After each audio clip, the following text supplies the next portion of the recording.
Hi friends, ఈరోజు అయితే నేను చెప్పినా కదా నిన్న మా మామ పెళ్ళని. మా మామ వాళ్ళు అన్నం తింటారు, నేను చూపిస్తాను.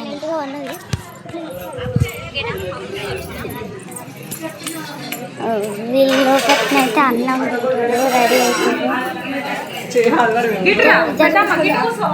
చూడండి ఫ్రెండ్స్,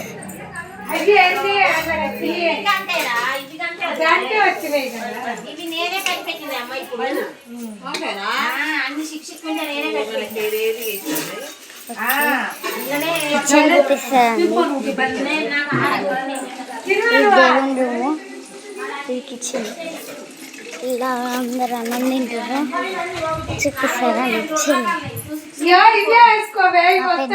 అన్నం తింటారు. పోతుంటే సబ్స్క్రైబ్ అండ్ లైక్. ఇదే మా అమ్మమ్మ.